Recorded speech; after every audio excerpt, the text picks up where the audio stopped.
어머, 이게 누구야? 사부인, 이 호텔 청소부셨어요? 상견례가 끝나고 호텔에서 마주친 사돈의 초라한 복장에 윤미숙의 입가엔 통쾌한 미소가 번졌습니다. 하지만 그녀는 몰랐습니다. 자신을 향해 옅은 미소를 짓는 예비 사돈의 진짜 정체를, 그리고 5분 뒤 지옥으로 떨어질 자신의 운명을요. 지금부터 30년간 이날을 기다려온 한 여자의 가장 차갑고 잔인한 복수가 시작됩니다. 오늘도 사연 끝까지 함께 해주세요. 엘리시온 호텔 최상층 VVIP를 위한 스위트룸의 거대한 통창 너머로 서울의 야경이 보석처럼 펼쳐져 있었습니다. 하지만 그 어떤 아름다운 풍경도 윤미숙의 심기를 달래주지는 못했습니다.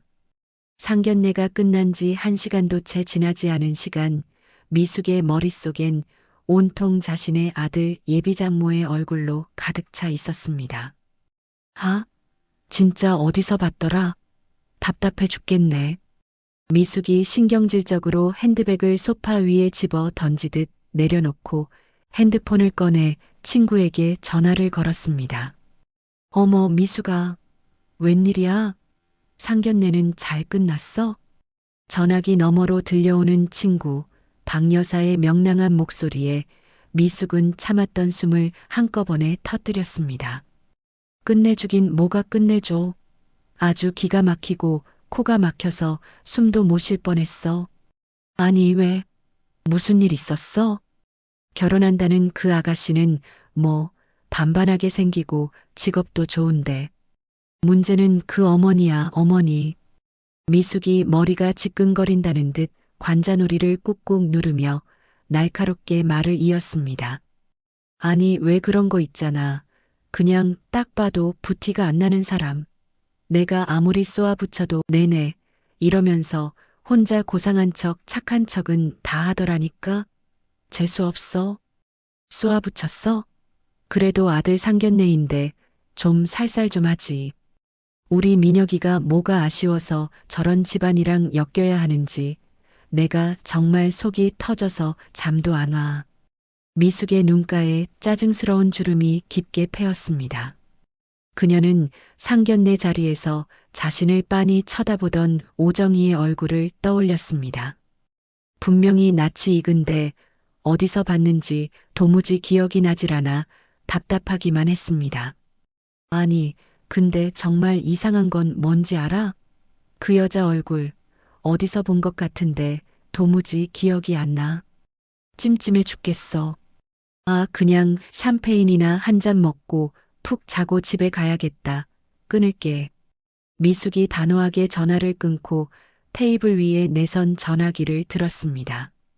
그녀의 손가락이 거칠게 버튼을 눌렀습니다. 여기 VVIP 스위트룸인데 지금 당장 최고급 샴페인 한 병 가져와요. 제일 비싼 돔 페리뇽으로. 네, 고객님.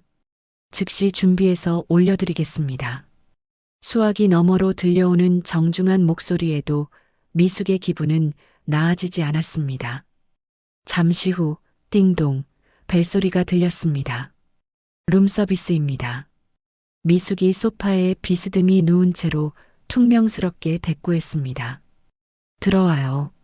문이 열리고 은색 카트를 밀며 2명의 직원이 들어왔습니다. 한 명은 갓 20살을 넘긴 듯 앳된 얼굴의 남자 직원이었고 다른 한 명은 60대 초반으로 보이는 단정한 매니저, 복장의 중년 여성이었습니다. 젊은 직원의 얼굴에는 긴장한 기색이 역력했습니다. 그가 하얗게 질린 손으로 샴페인 병을 들고 미숙에게 다가왔습니다. 하지만 너무 긴장한 탓일까요? 손이 부들부들 떨리며 병목을 제대로 잡지 못했습니다. 샴페인 병이 위태롭게 흔들렸습니다. 아, 죄송합니다. 죄송합니다. 젊은 직원이 당황하며 허둥지둥 병을 다시 잡으려 애썼습니다. 그 모습을 지켜보던 미숙이 혀를 차며 비아냥거렸습니다. 쯧쯧, 이 호텔도 이제 한물 같네. 어디서 이런 어설픈 애송이를 데려다가 VVIP 룸에 들여보내? 이게 무슨 망신이야? 그때까지 조용히 뒤에 서 있던 중년 여성 매니저가 한 걸음 앞으로 나섰습니다. 그녀는 조금도 당황하지 않은 침착한 얼굴이었습니다. 진심으로 사과드립니다, 고객님. 제가 직접 서비스해 드리겠습니다. 중년 여성이 젊은 직원을 눈짓으로 뒤로 물리고는 샴페인 병을 자연스럽게 넘겨받았습니다. 그녀의 손놀림은 물 흐르듯 부드럽고 능숙했습니다. 코르크 마개가 소리도 없이 열렸고 황금빛 샴페인이 거품 하나 넘치지 않고 우아하게 잔을 채웠습니다. VVIP 고객님의 편안한 휴식을 위해 저희가 직접 최종 점검차 들렀습니다. 미흡한 점이 있었다면 너그러이 용서해 주십시오. 미숙이 그제야 소파에서 몸을 바로하며 매니저의 얼굴을 제대로 쳐다보았습니다. 그리고 그 순간 미숙의 표정이 돌처럼 딱딱하게 굳었습니다. 시간이 멈춘 것 같았습니다. 몇 시간 전 상견례 자리에서 자신의 맞은편에 앉아있던 바로 그 여자였습니다. 시장 좌판에서 나물이나 팔 것 같다며 경멸했던 초라한 옷차림의 그 사부인 오정이었습니다. 미숙이 벌떡 자리에서 일어나 믿을 수 없다는 듯 눈을 깜빡였습니다. 어머머, 이게 누구야? 사부인 아니세요? 미숙의 목소리가 깃털처럼 가볍게 떨리며 방안을 울렸습니다. 오정이가 천천히 고개를 들어 미숙을 마주보며 엷게 미소 지었습니다. 네, 사부인. 안녕하세요. 세상에. 내가 어쩐지 어디서 봤다고 했어. 이 호텔 내가 VVIP거든요. 여기 직원이셔서 내가 그렇게 낯이 익었구나. 청소 일하시는 거예요? 정말 세상 참 좁아요. 그렇죠? 미숙이 팔짱을 끼고 머리부터 발끝까지 오정이를 훑어내렸습니다. 드디어 찜찜한 기분을 떨쳐낸 듯 미숙의 목소리엔 통쾌함과 경멸이 가득했죠. 그런데 우리 귀한 아들 장모 될 사람이 이런 호텔에서 일하는 줄은 정말 꿈에도 몰랐네요. 옆에 서 있던 젊은 직원이 깜짝 놀라며 다급하게 입을 열었습니다. 저 고객님, 이분은 그런 분이 아니. 오정이가 조용히 손을 들어 젊은 직원의 말을 막았습니다. 미숙은 그런 오정이의 행동을 비웃으며 소파에 다시 우아하게 앉았습니다. 호텔 청소일이 고되고 힘들 텐데 그래도 사위복은 있으시네요. 제가 반대를 해도 말을 안 들어 먹어요. 미숙이 샴페인 잔을 마치 승리의 트로피처럼 높이 치켜들며 말했습니다. 오정이는 아무 말 없이 카트 위를 정리했습니다. 그리고 바로 그 순간 아무도 보지 못하는 그녀의 입가에 아주 희미하고도 의미심장한 미소가 스쳐 지나갔습니다. 다시 미숙을 향해 돌아선 그녀의 얼굴은 언제 그랬냐는 듯 무표정으로 물었습니다. 사부인, 저희 호텔에서의 휴가는 만족스러우신가요? 저희 호텔이라는 말에 미숙은 기가 막히다는 듯 코웃음을 쳤습니다. 저희 호텔이요? 여기가 꼭 사부인 호텔이라도 되는 것처럼 말씀하시네. 아주 웃겨, 정말. 오정이가 정중하게 고개를 숙여 인사했습니다. 그럼 편히 쉬십시오. 실례하겠습니다. 오정이와 젊은 직원이 카트를 끌고 방을 나섰습니다. 문이 닫히자마자 복도에서 대기하고 있던 검은 정장 차림의 남자가 오정이에게 90도로 허리를 깊이 숙였습니다.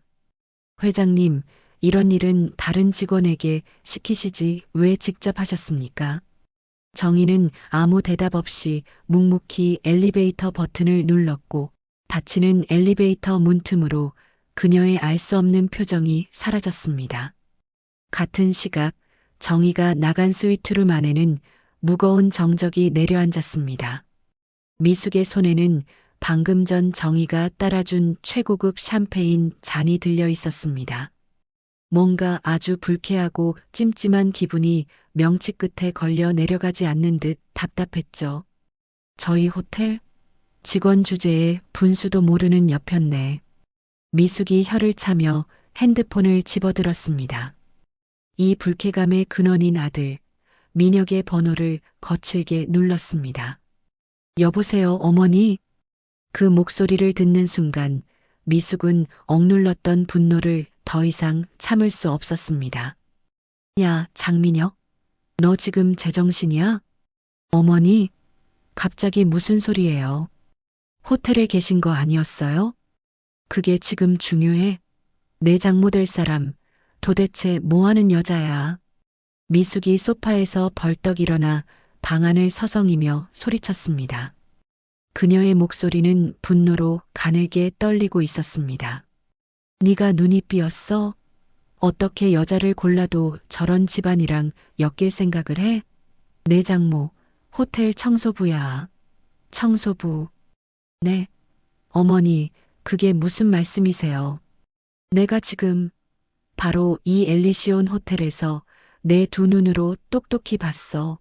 앞치마 두르고 카트 끌면서 룸서비스 하는 걸 봤다고. 민혁은 무덤덤하게 대답했습니다. 청소부가 어때서요? 어머니, 저 지금 바빠요. 민혁아, 장민혁.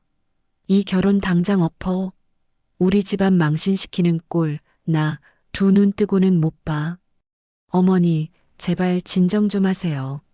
일단, 미숙은 민혁의 말이 채 끝나기도 전에 일방적으로 전화를 끊어버렸습니다. 청소부가 어떠냐고? 미친.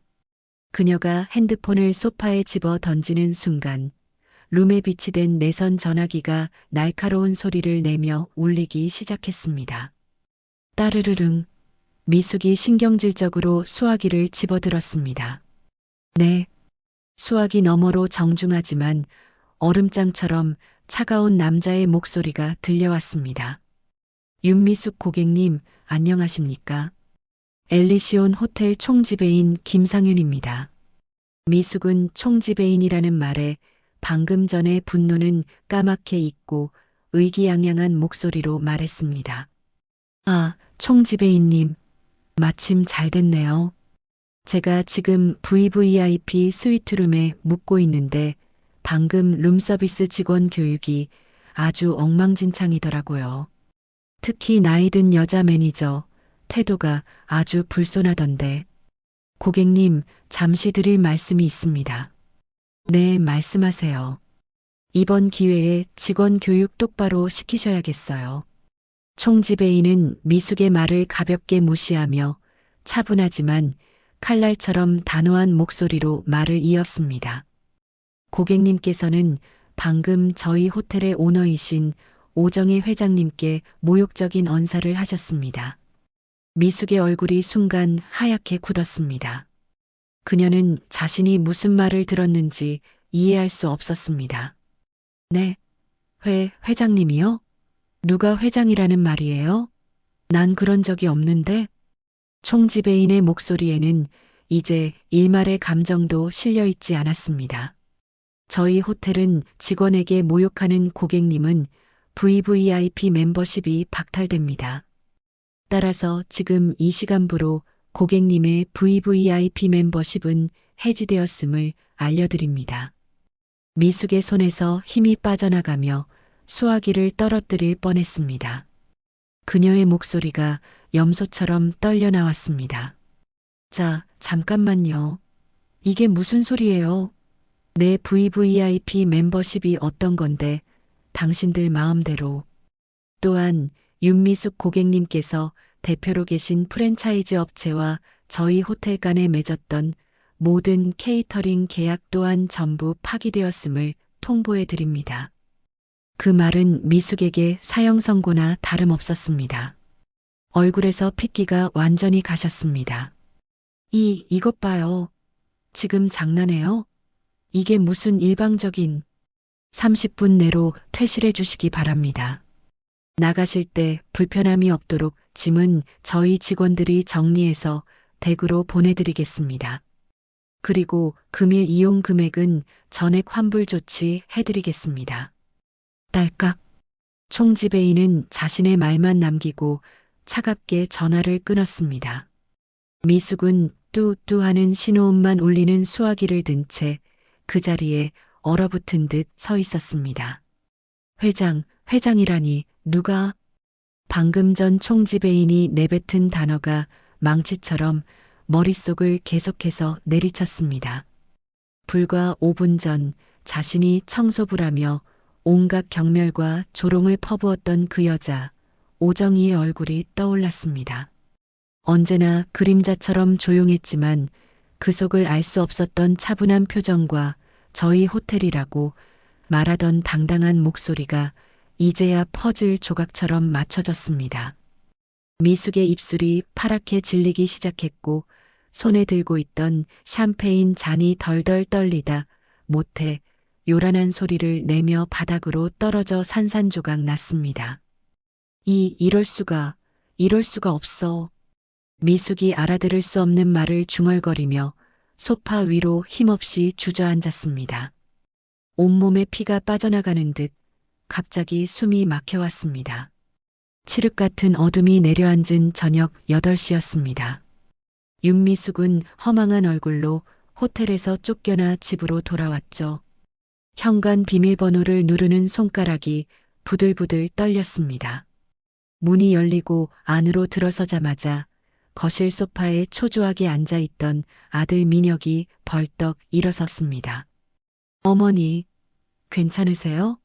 아까 전화는 갑자기 왜 호텔에서는 별일 없으셨고요? 민혁이 걱정스러운 얼굴로 다가왔지만 미숙의 눈에는 아들의 걱정이 들어오지 않았습니다. 그녀는 들고 있던 핸드백을 소파 위로 신경질적으로 집어 던지며 민혁을 쏘아보았습니다. 그 눈빛은 마치 원수를 보는 듯 이글거렸습니다. 너 똑바로 말해. 내 장모 엘리시온 호텔 회장이야? 민혁은 어머니의 뜬금없는 질문에 어리둥절한 표정을 지었습니다. 네, 어머니, 그게 무슨 말씀이세요? 서아 어머니가 호텔 회장이라니요? 아까는 청소부라고 하시더니 무슨 말을 하시는 거예요? 정말 처음 듣는 소리야? 너까지 나를 속이는 건 아니지? 당연히 처음 듣는 소리죠. 서아가 그런 얘기를 저한테 한 번이라도 한 적이 있었으면 제가 어머니한테 왜 말씀을 안 드렸겠어요. 미숙이 성큼성큼 민혁의 바로 앞까지 다가가 그의 어깨를 붙잡고 흔들며 목소리를 높였습니다. 그럼 도대체 뭐야? 진짜 회장이 아니야. 어머니, 뭔가 단단히 오해가 있으신 것 같은데. 미숙이 민혁의 손을 거칠게 뿌리치며 손사래를 쳤습니다. 오해는 무슨 놈의 오해? 내가 그 호텔 총지배인이란 작자한테 직접 들었어. 그 여자가 회장이라고. 그날 밤 미숙은 단 한숨도 잠들지 못했습니다. 넓고 푹신한 침대에 누워 이리 뒤척 저리 뒤척여 보아도 소용이 없었죠. 다음 날 아침 퀭한 얼굴의 미숙이 서재로 들어가 컴퓨터를 켰습니다. 그녀는 떨리는 손가락으로 검색창에 오정희 엘리시온 호텔이라고 입력했습니다. 하지만 화면에 나타난 정보는 거의 없었습니다. 몇몇 기사에서 엘리시온 호텔 그룹 회장이라는 직함만 간단하게 언급될 뿐 사진 한 장, 개인적인 정보 한 줄도 찾아볼 수 없었습니다. 마치 유령과도 같은 존재였습니다. 답답한 마음에 미숙이 부동산 업계에서 잔뼈가 굵은 지인에게 전화를 걸었습니다. 김 실장 나야. 바쁜데 미안한데 뭐 하나만 물어볼게. 혹시 엘리시온 호텔 오너에 대해서 좀 알아봐 줄 수 있어? 아, 윤 대표님. 웬일이십니까? 그런데 엘리시온 호텔 말씀이십니까? 아이고, 거기는 저희 쪽에서도 알기가 하늘의 별 따기입니다. 오너가 누구인지 어떻게 생겼는지 아는 사람이 거의 없을 정도로 베일에 쌓여 있어요. 미숙이 깊은 한숨을 내쉬며 전화를 끊었습니다. 보이지 않는 거대한 벽에 부딪힌 기분이었습니다. 그리고 이틀 후 지옥의 문이 열리기 시작했습니다. 미숙의 휴대폰이 요란하게 울렸고 화면에는 대한식자재 이사님이라는 이름이 떠 있었습니다. 20년간 한결같이 자신의 레스토랑 윤가에 최고급 식자재를 공급해주던 중요한 거래처였죠. 여보세요, 이사님? 오랜만입니다. 윤 대표님, 정말 죄송한 말씀을 드리게 되어 면목이 없습니다. 전화기 너머로 들려오는 무거운 목소리에 미숙의 심장이 덜컥 내려앉았습니다. 아니, 이사님, 무슨 일이세요? 다름이 아니라 저희가 이번에 엘리시온 호텔과 독점 계약을 맺게 되었습니다. 그래서 더 이상 윤가와는 거래를 하기가 어렵게 됐습니다. 미숙이 전화기를 쥔 손에 힘을 주었습니다. 손마디가 하얗게 변했습니다. 독점 계약이요? 아니, 저희랑 20년을 넘게 가족처럼 지내온 사이인데 이렇게 갑자기 통보만 하시면 어떡합니까? 정말 드릴 말씀이 없습니다. 이미 어제 계약서에 도장까지 다 찍은 상황이라 정말 죄송합니다. 전화가 끊어지고 미숙은 한동안 멍하니 허공만 바라보았습니다. 단순한 거래처가 아니었습니다. 자신의 성공 신화와 함께에 온 동반자를 잃은 기분이었습니다. 불행은 여기서 그치지 않았습니다. 다음 날 오후, 이번에는 구청에서 전화가 걸려왔습니다. 윤가 대표님 되시죠? 여기는 구청 위생과입니다. 네, 그런데요. 무슨 일이시죠? 내부 고발로 보이는 아주 구체적인 민원이 접수되어서요. 지금 바로 현장 점검을 나가야 할 것 같습니다. 민원이요? 저희 가게에 무슨 민원이 들어왔다는 말씀이세요? 최근에 주방 확장 공사를 하셨죠? 그쪽 위생 관리가 엉망이라는 신고가 들어왔습니다. 미숙이 당황하며 대답했습니다. 아니, 그 공사는 구청 허가까지 다 받고 완벽하게 끝낸 공사인데요. 그건 저희가 직접 현장에 가서 확인해 봐야 알 수 있는 문제입니다. 2시간 후 구청 위생과 직원들이 윤가 본점에 들이닥쳤습니다. 그들은 마치 미리 답을 알고 온 사람들처럼 주방 확장 공사를 한 구역으로 직행하여 문제점들을 정확히 짚어냈습니다. 여기 환기구 설치가 법적 기준에 미달이고 이쪽 배수로 처리도 규정에 맞지 않게 되어 있네요. 미숙이 얼굴이 새빨개져서 변명하려 했지만 그들은 서류를 내밀며 냉정하게 말했습니다. 시정 명령과 함께 15일간 영업정지 처분입니다. 그날 저녁 퇴근한 민혁이 현관문을 열고 들어서자마자 미숙이 달려나갔습니다. 민혁아, 어머니 무슨 일이에요? 얼굴이 왜 이렇게... 내 예비 장모, 그 여자가 우리 집안을 아주 뿌리째 뽑아버리려고 작정을 했어. 어머니, 또 그 얘기예요? 제발 좀. 또 그 얘기가 아니야. 20년 거래하던 식자재 업체도 하루아침에 끊겼고 멀쩡하던 가게에 구청 단속이 나와서 영업정지까지 당했어. 이 모든 게 그 여자를 만나고 나서 벌어진 일이야. 이게 정말 우연 같아? 민혁이 답답하다는 듯 미숙의 손을 잡았습니다.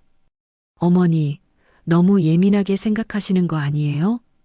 이건 분명히 그 여자가 뒤에서 꾸민 짓이야. 그 여자 말고는 아무도 없어. 미숙이 민혁을 거칠게 밀어내며 절규하듯 소리쳤습니다. 네가 가서 말려.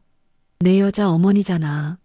당장 가서 우리 집안 좀 살려달라고 그만하라고 빌기라도 해. 어서. 며칠간 어머니의 위태로운 모습을 지켜보던 민혁은 깊은 고민에 빠졌습니다. 밤마다 악몽이라도 꾸는 듯 소리를 지르며 깨어나고 낮에는 넋이 나간 사람처럼 허공만 바라보는 어머니였죠. 처음에는 그저 상견례 자리에서 받은 충격 때문에 예민하게 반응하는 것이라고 생각했습니다.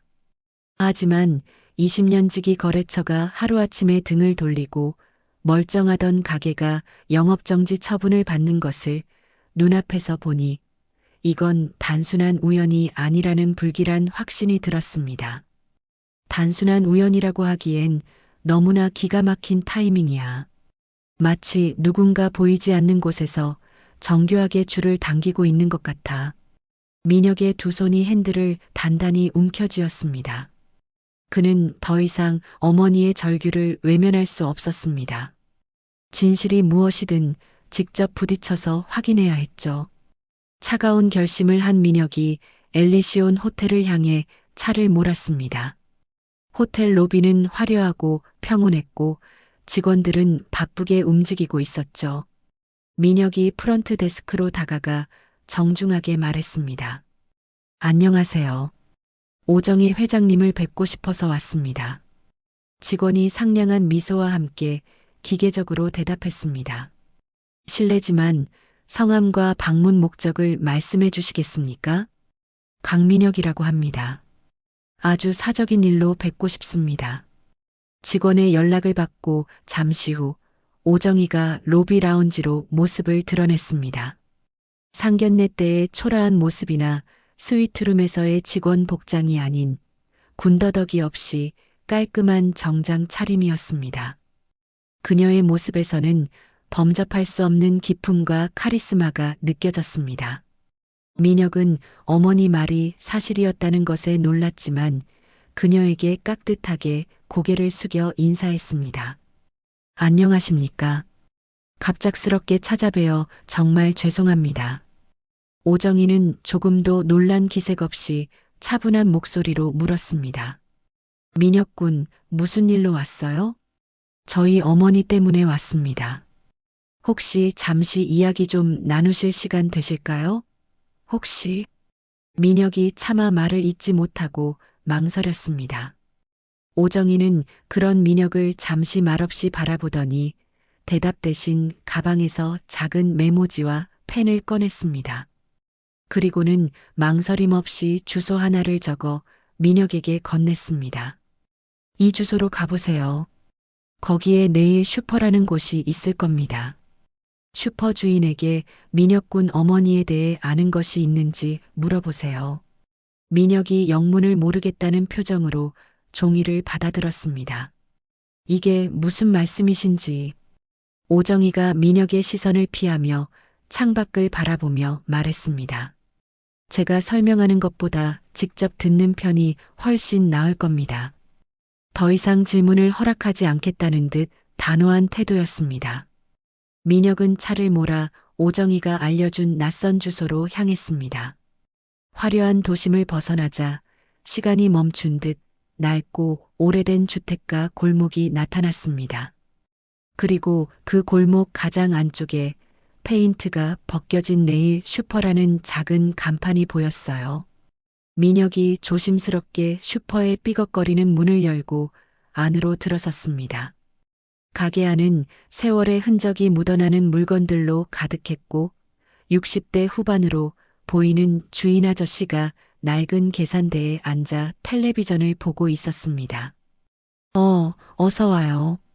안녕하세요. 어르신, 뭐 좀 여쭤보려고요. 혹시 윤미숙이라는 분을 아십니까? 슈퍼 주인이 돋보기 안경 너머로 민혁을 쳐다보며 고개를 갸웃했습니다. 윤미숙? 허허, 그게 누구요? 언제적 사람을 찾는 거요? 한 30년 전쯤에요.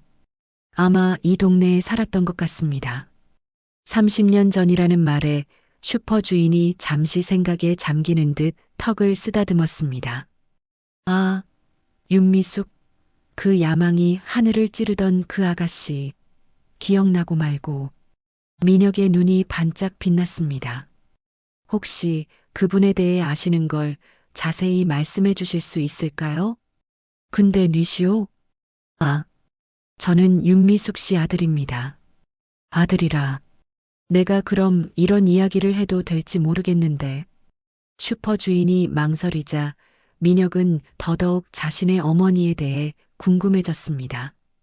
제가 꼭 알아야 합니다. 사장님, 걱정 마시고 편하게 말씀해 주세요. 그럼 어머니한테 가서 내가 이야기한 거 말하지 마쇼. 30년 전에 그 아가씨한테 아주 죽고 못 사는 친구가 하나 있었지. 이름이 정이었나 음식 솜씨가 동네에서 소문이 자자했어. 아주 기가 막혔지. 민혁은 심장이 내려앉는 기분으로 핸드폰을 꺼내 서아의 어머니 오정희의 사진을 보여주었습니다. 어르신, 혹시 이분이 맞습니까? 사진을 본 슈퍼 주인이 무릎을 탁 치며 소리쳤습니다. 맞아, 맞아. 이 사람이야. 아이고, 이 양반을 어떻게 알아요? 제 예비 장모님이십니다. 아, 그래요? 허허, 세상 인연 참. 그 말에 슈퍼 주인의 얼굴에서 웃음기가 싹 사라지며 복잡한 표정을 지었습니다. 그리고는 잠시 망설이다가 계산대 뒤편 먼지가 뽀얗게 쌓인 선반에서 낡은 앨범 하나를 꺼내 들었습니다. 그가 조심스럽게 앨범의 페이지를 넘기다가 한 장의 사진 앞에서 손을 멈췄죠. 자, 여기 좀 봐요.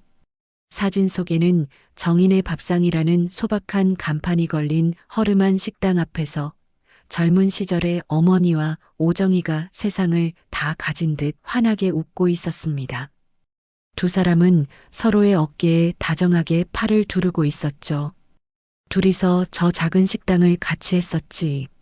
정희가 음식 만들고 윤미숙 씨가 손님 받고 정말 친한 사이셨나 보네요.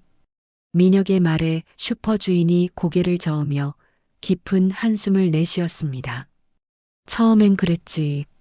근데 어느 날 밤에 윤미숙 씨가 가게에 있던 돈이랑 정희가 목숨처럼 아끼던 비범 노트를 몽땅 챙겨서 감도둑처럼 사라져버렸잖아.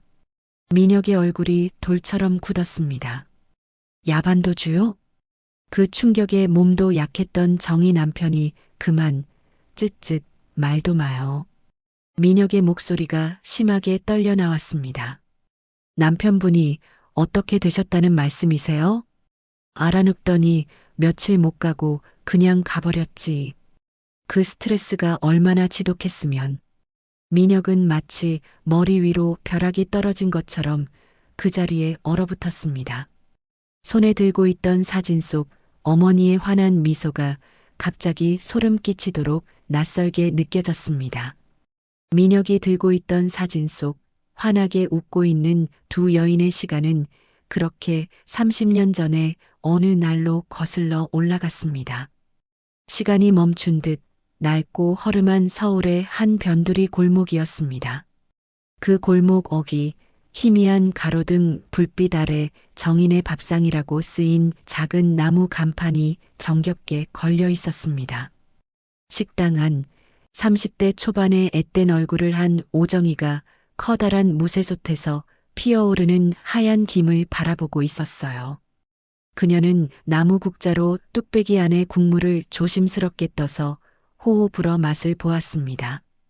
그 순간 홀에서 젖은 행주로 낡은 테이블을 닦고 있던 윤미숙이 부엌 쪽을 향해 목소리를 높였습니다. 정희야, 오늘 된장찌개가는 어때? 딱 맞지? 정희가 국자에 국물을 조금 떠서 미숙에게 건네며 수줍게 웃었습니다.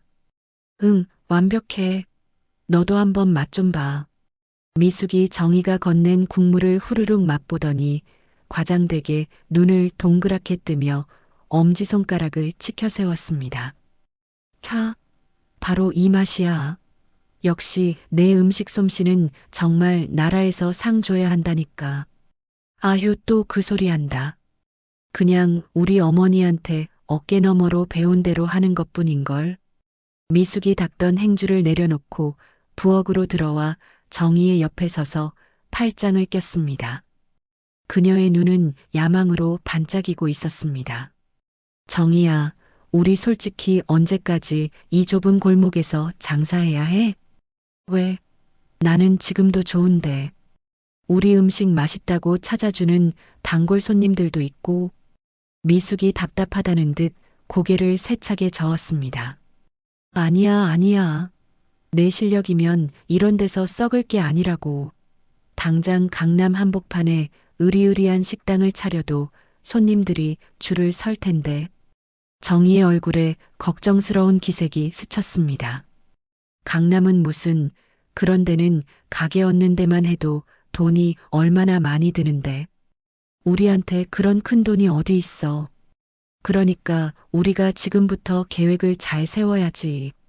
미숙이 정희의 손목을 잡아 끌고 홀의 작은 테이블에 마주 앉았습니다. 정희야, 우리 진짜 큰 꿈 한번 꿔보자. 응? 무슨 꿈을? 미숙이 목소리를 낮추고는 눈을 반짝이며 속삭였습니다. 서울에서 제일 가는 궁중요리 전문점을 차리는 거야. 정희가 화들짝 놀라며 손사래를 쳤습니다. 뭐, 궁중요리? 그건 너무 우리가 어떻게 해? 왜 못해? 너희 집안이 대대로 궁중요리 비법을 전수받은 집안이잖아. 내 증조할머니가 수락관 상궁이셨다고 네가 그랬잖아. 실제로 정희의 집안은 대대로 손맛이 좋기로 유명했고 집안 어른들로부터 귀하게 내려오는 비법 책도 있었습니다. 그건 그렇지만 엄두가 안 나. 미숙이 답답하다는 듯 정희의 두 손을 덥석 잡았습니다. 정희야, 정신 차려. 우리 둘이 힘을 합치면 못할 게 뭐가 있어.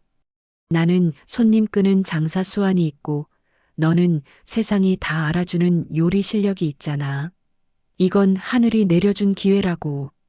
바로 그때 식당 뒤편에 딸린 작은 방에서 콜록, 콜록하고 힘없는 기침 소리가 새어나왔습니다. 정희의 남편 재호였습니다. 정희가 깜짝 놀라 자리에서 일어나 방으로 향했습니다. 여보, 괜찮아? 병색이 완연한 재호가 이불에 반쯤 기댄 채 창백한 얼굴로 힘없이 미소 지었습니다.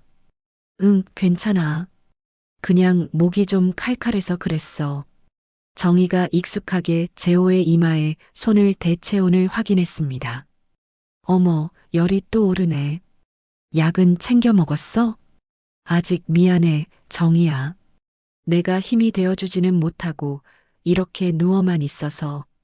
정희가 재호의 거친 손을 부드럽게 감싸주었습니다. 바보같이 무슨 그런 소리를 해. 당신은 얼른 낫는 것만 생각해. 알았지? 방 입구에서 두 사람을 지켜보던 미숙이 조용히 안으로 들어왔습니다. 재호 씨, 몸은 좀 어떠세요? 아, 미숙이 왔구나. 늘 고맙다. 너까지 와서 정희 일 도와주고. 미숙이 정희의 어깨를 툭 치며 밖으로 불렀습니다. 정희야, 나랑 잠깐 얘기 좀 해. 두 사람이 다시 부엌으로 나오자 미숙이 주변을 살피며 작은 목소리로 물었습니다. 재호 씨 병원비 아직도 많이 부족하지? 정희가 깊은 한숨을 내쉬었습니다. 응, 당장 다음 달에 수술해야 하는데 수술비만 3천만 원이래. 눈앞이 캄캄해. 미숙이 기다렸다는 듯 정희의 어깨를 꽉 잡았습니다. 그러니까 내가 뭘 했어. 더 큰 장사를 해야 한다고. 정희야, 우리 정말로 궁중요리 전문점 한번 차려보자. 응? 하지만 그런 가게를 차리려면 돈이. 처음부터 크게 하자는 게 아니잖아. 작게 시작해서 점점 키워나가면 되지. 미숙이 정희의 두 손을 마주 잡고 간절한 눈빛으로 말했습니다. 정희야, 나는 이 지긋지긋한 가난에서 제발 좀 벗어나고 싶어. 너도 남편 수술비 마련해야 하고 서아 예쁘게 키우려면 돈이 있어야 하잖아. 서아라는 이름에 정희의 눈빛이 흔들렸습니다. 그래, 우리 서아 미래도 생각해야지. 그 말을 듣자 미숙이 세상을 다 얻은 듯 환하게 웃었습니다. 그럼 결정한 거다. 우리 둘이 악착같이 돈 모아서 대한민국 최고의 식당을 만들어 보는 거야. 미숙의 확신에 찬 모습에 정희도 조심스럽게 입가에 미소를 띄었습니다. 정말 우리가 해낼 수 있을까? 당연하지. 우리가 누군데? 우리 둘이 뭉치면 못할 게 뭐가 있어? 두 사람은 서로를 마주보며 희망에 가득 찬 웃음을 터뜨렸습니다. 그 순간만큼은 두 사람 앞에 펼쳐질 미래가 장밋빛으로 가득한 것처럼 보였습니다. 그들의 원대한 꿈은 더 이상 뜬구름 잡는 이야기가 아니었습니다. 구체적인 계획과 뜨거운 열정이 더해지자 불가능해 보였던 미래가 손에 잡힐 듯 가까워 보였죠. 다음 날 정희는 가게 뒤편 작은 방, 낡은 장롱 가장 깊숙한 곳에서 손때가 묻어 반질반질해진 낡은 오동나무 상자를 꺼냈습니다. 그 안에는 누렇게 바래고 가장자리가 해진 종이 뭉치들이 가지런히 정리되어 있었습니다. 미숙아, 이리 와서 이거 좀 봐. 홀을 정리하던 미숙이 호기심 가득한 얼굴로 다가와 정희의 옆에 쪼그려 앉았습니다. 세상에, 정희야. 이게 다 뭐야? 무슨 보물지도 같아. 정희가 더없이 소중한 것을 다루듯 조심스러운 손길로 종이 한 장을 펼쳐 보이며 말했습니다. 우리 집안 대대로 내려오는 궁중 요리 비법이야. 증조 할머니께서 궁궐수락관에서 일하실 때 훗날 자손들을 위해 몰래 기록해 두신 거라고 어머니께 들었어. 미숙이 신기한 듯 낡은 종이를 들여다보았습니다. 지금은 쓰지 않는 한자와 붓으로 쓴 듯한 한글이 섞인 옛 문체로 빼곡하게 조리법이 적혀 있었습니다. 그림까지 곁들여져 있어 한눈에 봐도 보통 물건이 아니란 걸 알 수 있었습니다. 정말 이게 진짜 궁중에서 임금님이 드시던 음식 비법이라고? 대단하다. 응. 그 중에서도 특히 이거. 정희가 여러 겹으로 포개진 가장 두꺼운 종이 뭉치를 조심스럽게 꺼내 펼쳤습니다. 이게 바로 전설로만 내려오던 신선로를 만드는 비법이야. 조선시대 임금님 수라상 중에서도 가장 귀한 날에만 올랐다는 바로 그 음식. 미숙이 믿을 수 없다는 듯 눈을 동그랗게 뜨고 감탄했습니다. 진짜? 그런 귀한 게 너한테 있었다고? 이걸 왜 여태껏 말 안 했어? 증조 할머니 유언이셨대. 정말 목숨처럼 아끼고 함부로 세상에 내보이지 말라고. 할머니 말씀으로는 이 신선로 하나만 제대로 만들어 팔아도 최고급 식당에서 1인분에 10만 원은 좋게 받을 수 있을 거라고 하셨어. 미숙이 종이에서 눈을 떼지 못하며 흥분된 목소리로 정희의 어깨를 붙잡았습니다. 정희야, 이거야. 바로 이거라고. 우리를 이 지긋지긋한 가난에서 구원해줄 동아줄. 그런데 이 종이들이 너무 낡고 오래돼서 이러다 바스러질까봐 겁나. 정희가 금방이라도 찢어질 듯한 종이를 보며 걱정스러운 표정을 지었습니다. 그 말에 미숙의 머리가 빠르게 돌아가기 시작했습니다. 그럼 안 되지. 이렇게 귀한 걸 그렇게 둘 순 없어. 이걸 제대로 된 책으로 만들어야 해. 책으로? 응. 이 비법들을 하나도 빠짐없이 전부 정리해서 세상에 단 하나뿐인 비법서를 만드는 거야. 정희도 그게 좋은 생각이라는 듯 고개를 끄덕였습니다. 그날부터 정희는 밤늦도록 등잔 밑에서 비법서 정리에 매달렸습니다. 혹여나 글자 하나라도 틀릴세라 낡은 종이의 내용을 한자 한자 정성껏 새 공책에 옮겨 적었습니다. 한 달이라는 시간이 흐른 후 마침내 정희가 두툼해진 공책을 들고 미숙에게 보여주었습니다. 미숙아, 드디어 다 됐어. 새하얀 공책에는 100가지가 넘는 궁중 요리 비법들이 정갈한 글씨로 빼곡하게 정리되어 있었습니다. 미숙이 책을 넘겨보며 연신 감탄사를 터뜨렸습니다.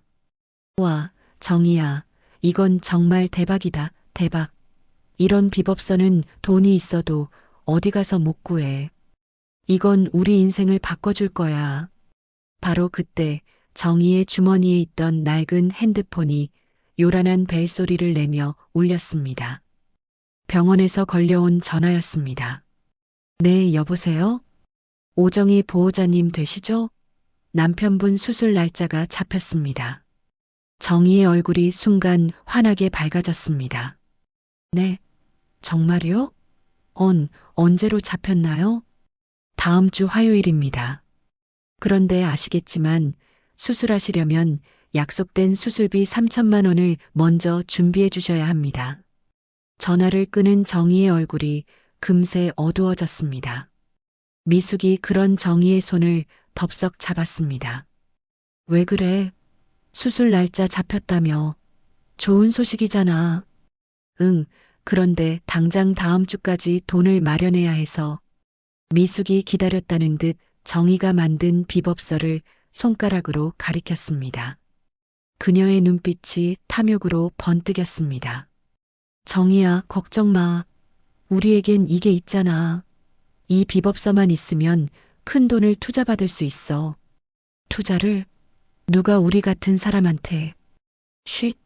이런 어마어마한 비법서를 가지고 있다는 걸 알면 돈 싸들고 찾아올 투자자들이 줄을 설 거야. 내가 장담해. 정희의 어두웠던 얼굴에 한 줄기 희망의 빛이 서렸습니다. 정말 그럴 수 있을까? 당연하지. 이 윤미숙만 믿으라고. 내가 아는 사람 총동원해서 투자자들 만나 제대로 한번 이야기해 볼게. 미숙이 자신만만하게 가슴을 두드렸습니다. 하지만 이렇게 귀한 비법서를 아무한테나 보여줄 수는. 걱정하지 마. 이 비법서 원본은 내가 내 목숨처럼 소중하게 보관하고 있을게. 그리고 말이야, 가게 운영할 때 필요한 서류들도 나한테 같이 맡겨주면 안 될까? 정희가 망설이며 물었습니다. 서류까지? 왜? 응, 인감도장이랑 사업자 등록증 같은 거 말이야.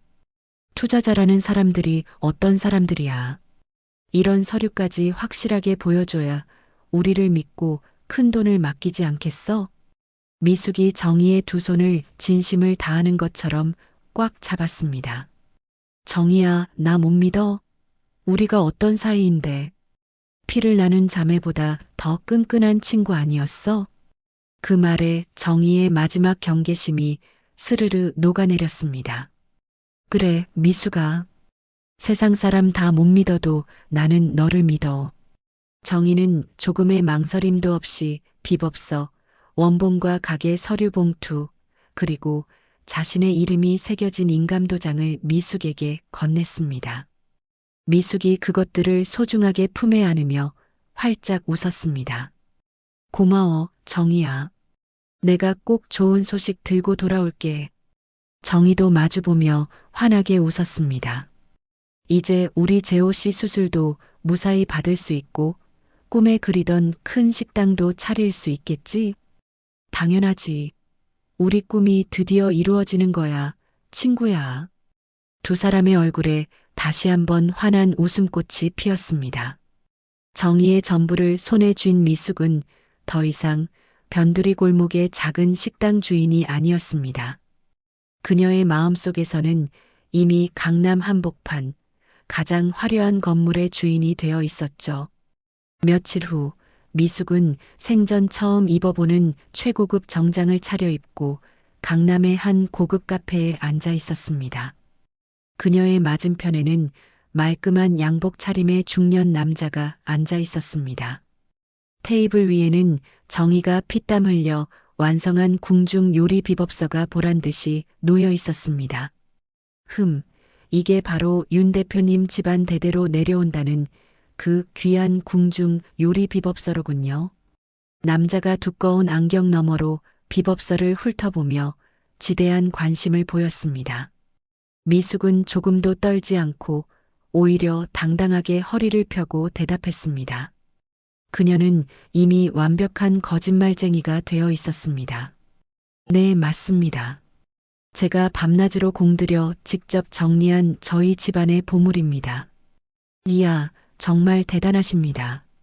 특히 이 신선로 조리법은 소문으로만 들었지 실제로 보는 건 처음입니다. 조선시대 임금님 수라상에나 오르던 비법이니까요. 아시다시피 지금까지 이 비법을 완벽하게 재현할 수 있는 사람은 대한민국의 저 윤미숙뿐입니다. 미숙의 허풍에 남자가 만족스럽다는 듯 고개를 끄덕였습니다. 과연 대단하십니다, 윤 대표님.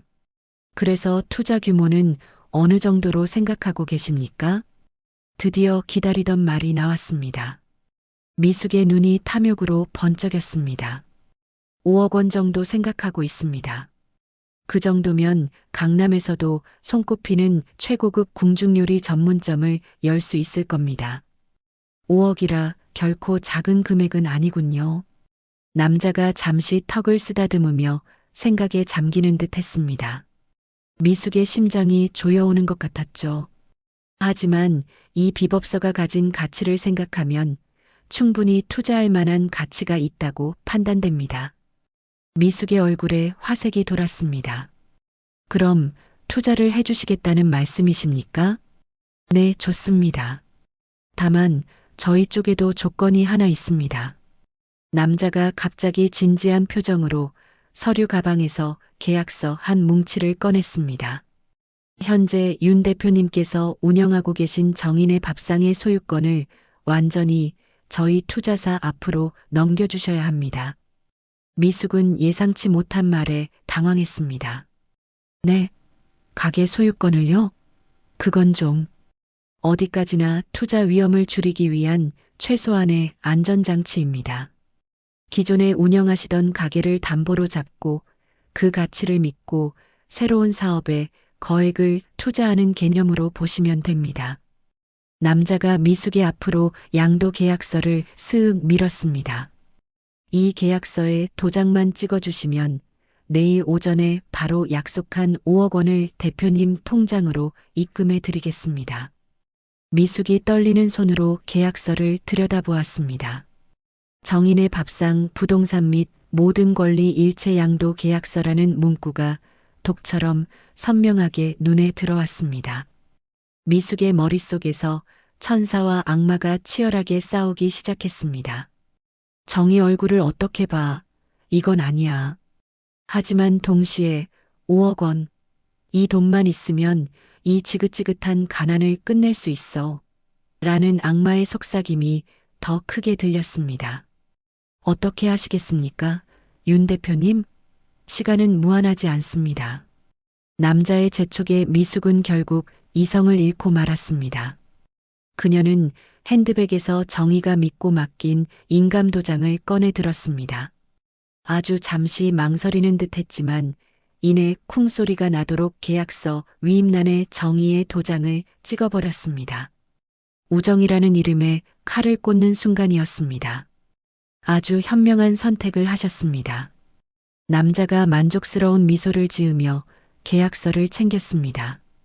다음 날 아침 미숙의 낡은 통장에 정말로 5억 원이라는 숫자가 찍혔습니다. 은행에서 나온 미숙은 세상을 다 가진 기분이었습니다. 그녀는 곧바로 근처 공중전화로 달려가 정희에게 전화를 걸었습니다. 정희야, 나 미숙이야. 어머, 미숙아. 어떻게 됐어? 투자자는 만났고 얘기는 잘 됐어? 수화기 너머로 들려오는 정희의 목소리에는 간절한 기대감이 가득했습니다. 미숙은 그 목소리를 들으며 눈 하나 깜짝하지 않고 준비한 거짓말을 내뱉었습니다. 아, 그게 말이야. 갑자기 지방에 아주 큰 계약건이 하나 터졌어. 지방에? 갑자기? 응, 부산에 있는 큰 손인데 우리 비법서를 보더니 당장 내려와서 궁중요리 전문점 내는 걸 상의하자는 거야. 그래서 내가 며칠 좀 다녀와야 할 것 같아. 정희가 실망한 목소리로 물었습니다. 그래. 그럼 서울 투자권은 어떻게 되는 거야? 그건 내가 부산 일 마무리하고 돌아와서 바로 진행하면 돼. 걱정하지 마. 일단 이건부터 확실하게 성사시키고 보자고. 응, 알겠어. 몸 조심해서 잘 다녀와, 미숙아. 미숙은 전화를 끊자마자 서둘러 자신의 허름한 자취방으로 돌아와 짐을 쌌습니다. 5억 원이 든 통장을 가방 가장 깊숙한 곳에 넣으며 그녀는 악마처럼 혼잣말을 중얼거렸습니다. 미안하다, 정희야. 용서하지 마. 하지만 나도 이렇게 살 수는 없었어. 이건 나도 살기 위한 발버둥이야. 그날 밤 미숙은 아무에게도 알리지 않고 서울을 떠났습니다. 정인의 밥상 가게 문 앞에는 급한 투자건으로 며칠 다녀올게. 마이너스 미숙 마이너스이라는 짧은 쪽지 하나만 덩그러니 남겨져 있었습니다. 정인은 그 쪽지를 보며 자신의 유일한 친구가 남편의 수술비를 구하기 위해 멀리까지 가서 고생하고 있다고 믿었습니다. 일주일 앞으로 다가온 남편의 수술 날짜를 손꼽아 기다리며 미숙이 곧 희망을 들고 돌아오리라 굳게 믿고 있었습니다. 하지만 미숙이 남기고 간 것은 희망이 아닌 모든 것을 집어삼킬 거대한 절망의 씨앗이었습니다. 정희는 그 사실을 까맣게 모른 채 남편의 수술 날짜만을 손꼽아 기다리고 있었죠. 친구 미숙이 곧 좋은 소식을 들고 환하게 웃으며 돌아올 것이라고 그렇게 철석같이 믿고 있었습니다. 그녀의 유일한 친구였으니까요. 미숙이 떠난 지 정확히 일주일이 되던 날이었습니다. 점심 장사가 끝나고 한가한 오후 정희가 주방에서 고무장갑을 끼고 설거지를 하고 있을 때였습니다. 가게 문이 쾅 하고 거칠게 열리는 소리가 났습니다. 검은 정장을 빼입은 딱 봐도 험악한 인상의 남자 3명이 가게 안으로 성큼성큼 들어섰습니다. 여기가 정인의 밥상 맞습니까? 주인 오정혜 씨는 누구시죠? 정희가 깜짝 놀라 고개를 돌렸습니다. 네, 제가 오정희인데요.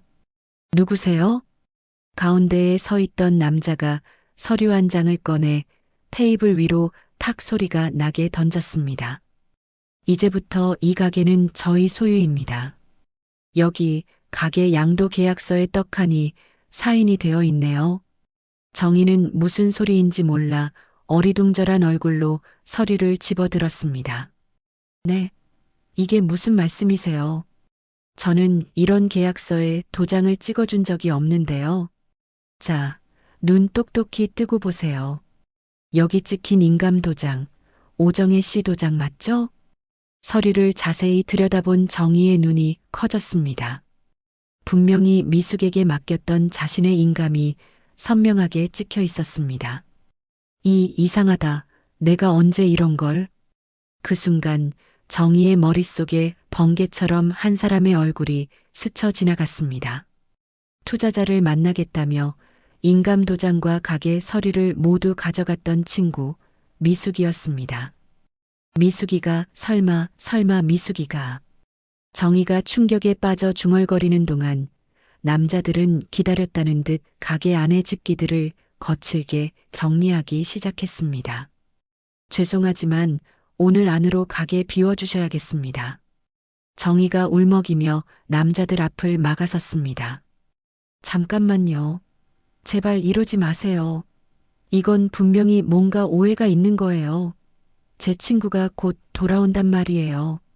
하지만 남자들은 정의를 없는 사람 취급하며 들은 척도 하지 않았습니다. 절망에 빠진 정희가 뒤편 방으로 뛰어가 남편을 흔들어 깨웠습니다. 여보, 일어나 봐. 지금 큰일 났어.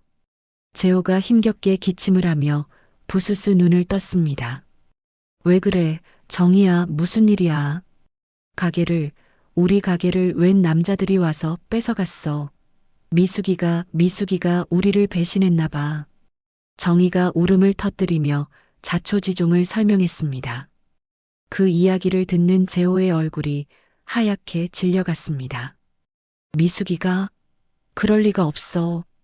재호가 믿을 수 없다는 듯 중얼거리다 갑자기 억소리를 내며 가슴을 움켜쥐고 그대로 바닥으로 쓰러졌습니다.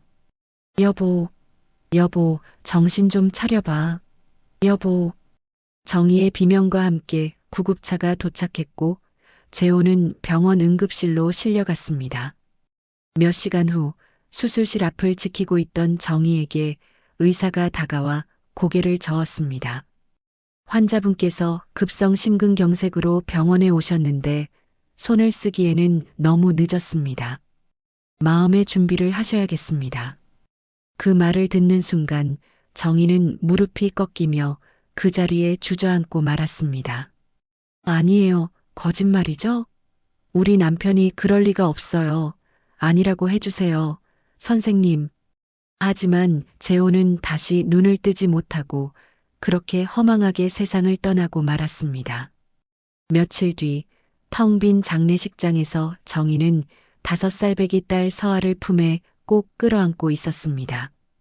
장례식에 찾아온 사람은 인정 많은 동네 이웃 몇 명이 전부였습니다. 어머니, 아빠는 언제 와? 서아 보고 싶어. 아무것도 모르는 서아가 천진난만하게 물었습니다.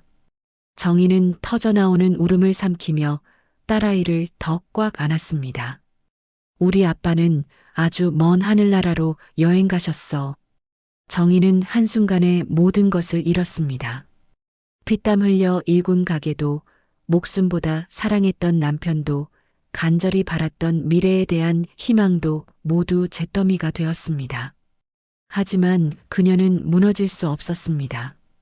눈에 넣어도 아프지 않을 딸 서아를 위해서라도, 억울하게 죽은 남편을 위해서라도 살아야만 했습니다.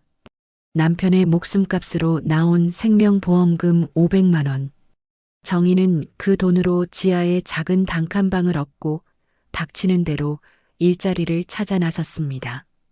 한 달 후 그녀는 강남의 한 초고층 빌딩에서 청소 일을 시작했습니다. 새벽 5시에 출근해 밤 10시가 넘어서야 퇴근하는 고된 삶의 연속이었습니다. 어느 날 저녁 녹초가 된 몸으로 휴게실 구석에 앉아 낡은 부동산 책을 읽고 있던 정희에게 한 노신사가 말을 걸었습니다. 허허, 젊은 양반이 아주 열심히 사는구먼. 무슨 책을 그렇게 열심히 봐요? 아, 안녕하세요. 그냥 이것저것 공부해보고 있습니다. 나는 이전에 부동산 컨설팅 회사를 운영했었소. 은퇴하고 지금은 이 빌딩에 작은 사무실 하나 얻어 소일거리나 하고 있지. 자신을 박철수라고 소개한 노신사는 그 후로도 정희의 성실한 모습을 눈여겨보았습니다. 며칠 뒤 박철수가 정희를 자신의 사무실로 따로 불렀습니다. 정희 씨, 내가 제안을 하나 하고 싶은데. 네? 저한테 무슨 제안을? 박철수가 낡은 지도를 펼쳐 서울 외곽의 허허벌판인 한 지역을 손가락으로 가리켰습니다. 정부에서 곧 발표할 신도시 개발 예정 부지 정보요. 지금은 아무도 거들떠보지 않는 쓸모없는 땅이지만 여기에 당신의 모든 것을 한번 걸어보시오. 하지만 저한테는 가진 돈이 거의 없는데요. 보험금 500만 원에 그걸 담보로 대출까지 받으면 3천만 원 정도는 만들 수 있겠지. 그 돈으로 이 땅을 사시오. 박철수가 확신에 찬 눈빛으로 말했습니다. 내가 40년간 부동산만 봐온 사람이야. 내 모든 경험을 걸고 말하는데 이 땅은 5년 안에 최소 100배는 오를 거요. 정희는 망설였습니다. 만약 실패하면 저는 정말 모든 걸 잃게 되는데요. 실패해봐야 지금보다 더 나빠질 게 뭐 있소? 하지만 성공하면 이건 인생을 통째로 바꿀 다시 없는 기회요. 정희는 며칠 밤낮으로 고민한 끝에 벼랑 끝에 선 심정으로 결심을 내렸습니다. 남편의 목숨값과 대출금을 합친 3천만 원을 모두 털어 그 땅을 샀습니다. 그리고 5년 후 기적 같은 일이 일어났습니다. 그 땅이 정말로 신도시 개발 핵심 지역으로 발표되면서 땅값은 하룻밤 사이에 100배로 폭등했습니다. 3천만 원은 30억이 되어 정희의 손에 들어왔습니다. 그 돈을 발판 삼아 정희는 귀신 같은 안목으로 부동산 투자를 계속했고 10년 후에는 수천억 원대의 자산을 쌓아 올렸습니다. 하지만 그녀의 마음속에는 돈보다 더 중요한 목표가 있었죠. 강남이 한눈에 내려다 보이는 최고급 펜트하우스. 정희가 와인잔을 든 채 창밖의 야경을 바라보며 얼음처럼 차가운 목소리로 중얼거렸습니다. 이제 모든 준비는 끝났어. 윤미숙, 아주 조금만 더 기다려. 밤 9시가 넘은 시각, 민혁이 유령처럼 창백한 얼굴로 집 현관문을 열고 들어섰습니다. 온몸의 기운이 다 빠져나간 듯 그의 발걸음은 천근만근 무거웠습니다. 낮에 들었던 충격적인 이야기는 그의 영혼을 송두리째 뒤흔들어 놓았죠.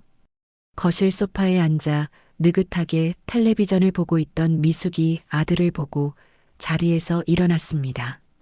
어머, 민혁아, 이제 들어오니? 어디 갔다가 연락 한 통 없이 이제야 와. 어머니가 얼마나 걱정했는. 미숙의 말이 채 끝나기도 전에 민혁이 주머니에서 꼬깃꼬깃해진 낡은 사진 한 장을 꺼내 그녀의 발 앞에 집어 던졌습니다.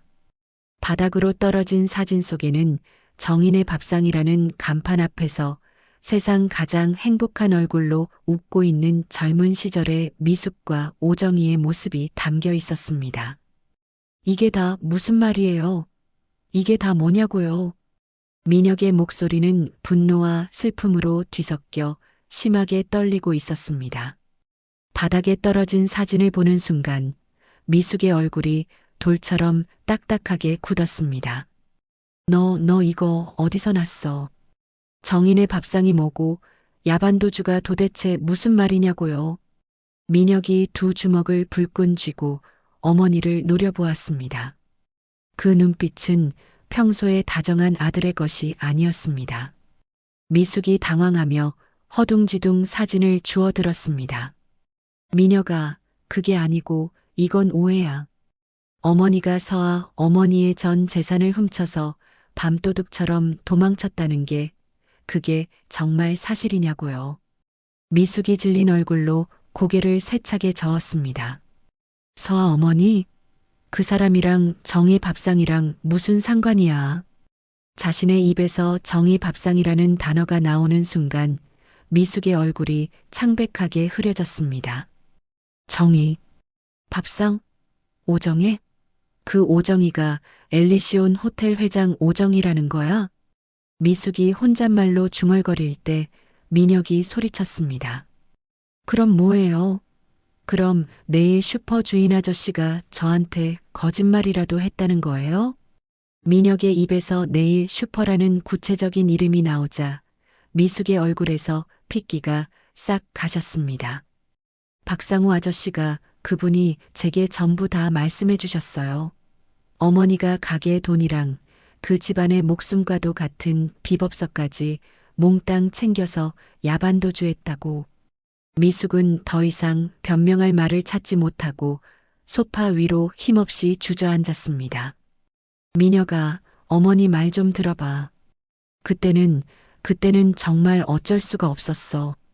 어쩔 수가 없었다고요?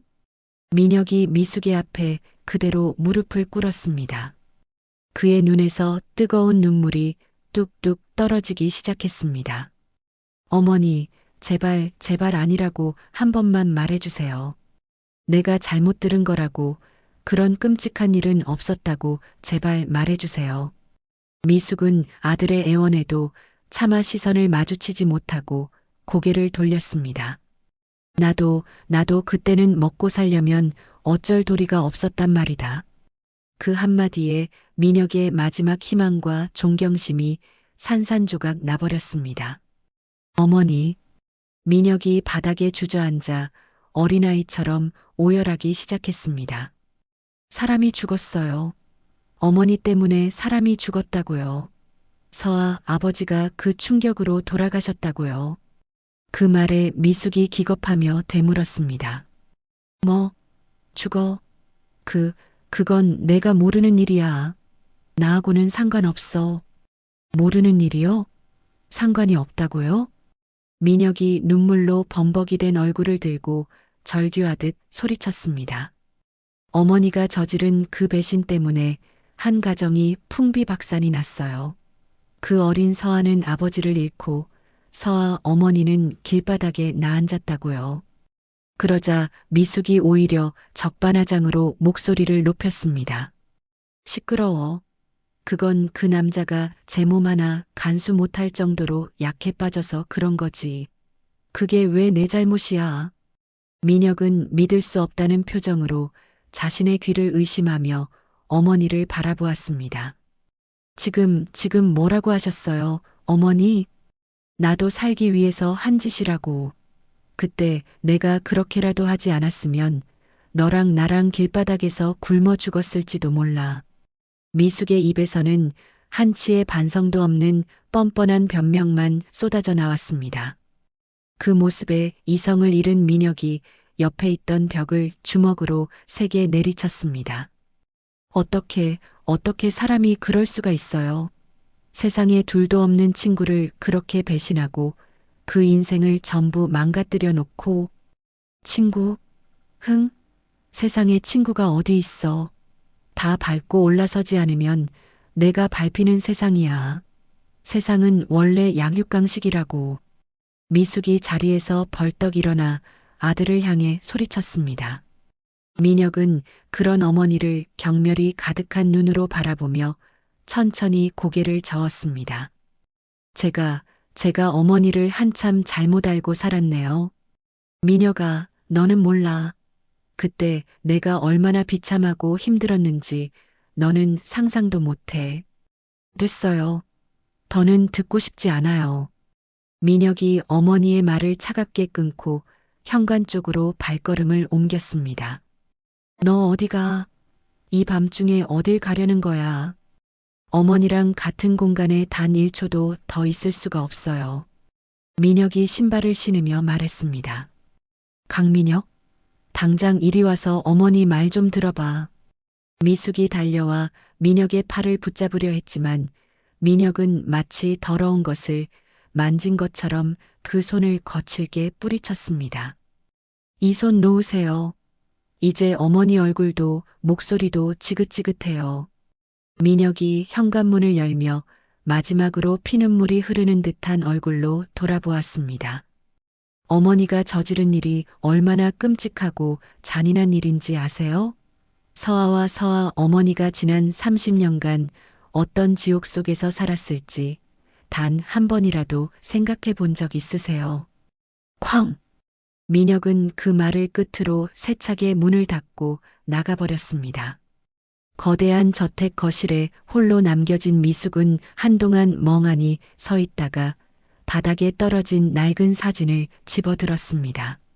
사진 속 세상 모든 것을 다 가진 듯 환하게 웃고 있는 젊은 시절 자신의 모습이 이제는 소름 끼치도록 낯설고 징그럽게 느껴졌습니다. 아들이 쾅 닫고 나간 현관문은 밤새 열리지 않았습니다. 윤미숙은 텅 빈 거실 소파에 앉아 뜬 눈으로 밤을 새웠죠.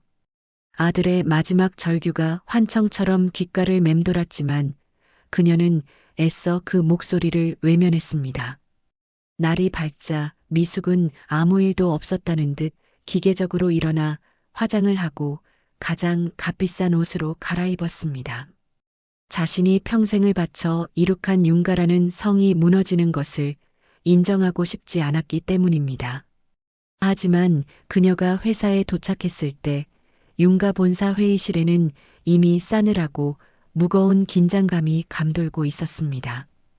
아무런 예고도 없이 긴급 주주총회 소집이라는 통보를 받은 미숙이 당황스러운 표정으로 회의실 상석에 앉아 있었습니다. 그때 회의실의 육중한 문이 열리고 말끔한 정장 차림의 변호사와 함께 오정희가 안으로 들어섰습니다. 미숙은 자신의 눈을 의심하며 자리에서 벌떡 일어났습니다.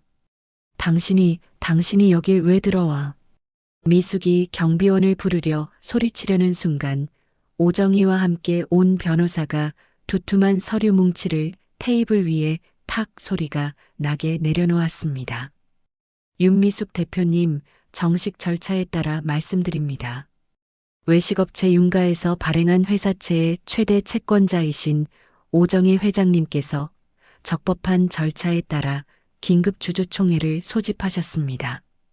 미숙은 서류를 집어들고 첫 장을 넘기자마자 얼굴이 새하얗게 질려갔습니다. 이게 다 무슨 소리예요? 말도 안 돼.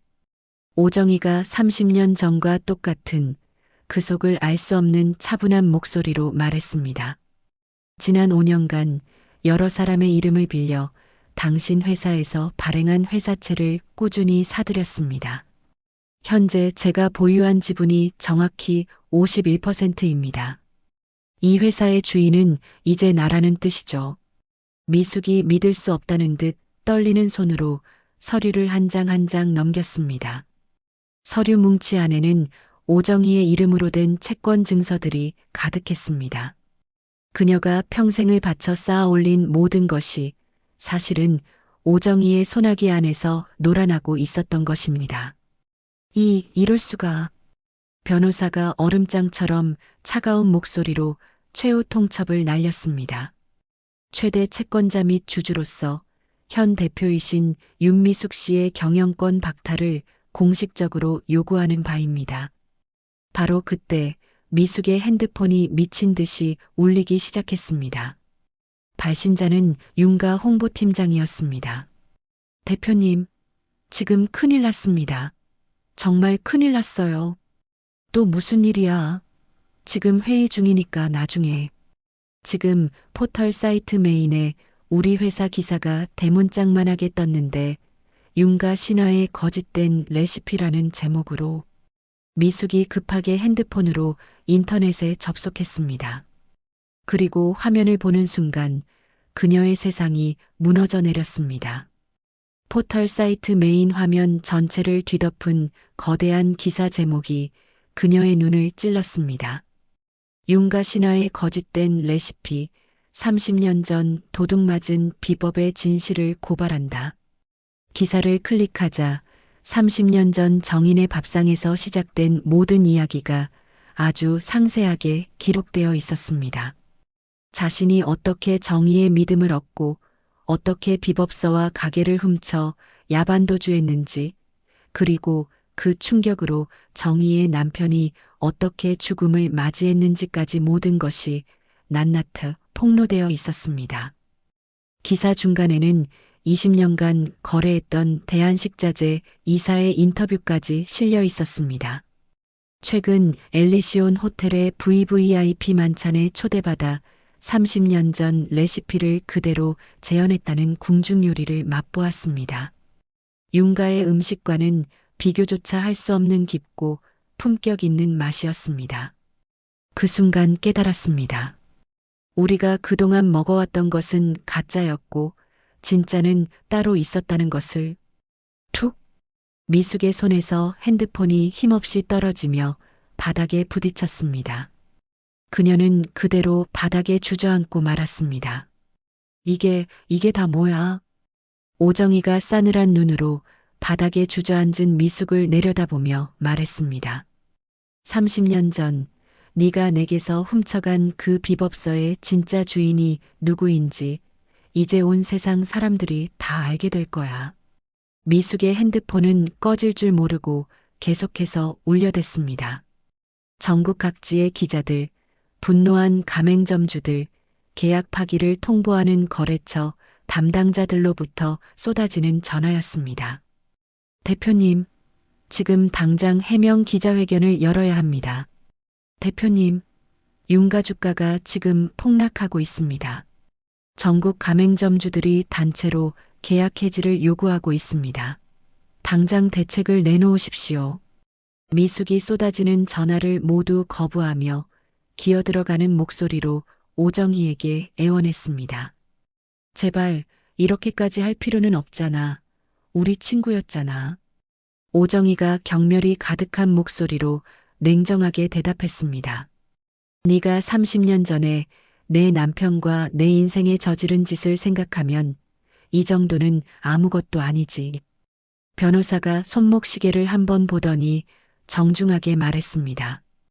회장님, 다음 일정이 있습니다. 시간이 되었습니다. 오정희가 고개를 끄덕이며 자리에서 일어났습니다. 오늘 저녁 6시까지 경영권 이양 서류에 순순히 도장 찍는 게 좋을 거야. 더 이상 추해지기 싫으면. 미숙이 절망적인 목소리로 오정희의 바짓가랑이라도 붙잡을 듯 외쳤습니다. 제발 정희야, 제발 용서해줘. 내가 다 잘못했어. 회의실 문 앞에서 걸음을 멈춘 오정희가 천천히 고개를 돌렸습니다. 그녀의 눈에는 일말의 동정심도 없었습니다. 용서? 그건 저 세상에 있는 내 남편한테 가서 직접 빌어. 오정희가 나가려다 마지막으로 한마디를 더 던졌습니다. 그리고 네가 내 모든 것을 훔쳐갔던 그곳, 정인의 밥상이 있던 바로 그 자리에서 마지막으로 한번 보자.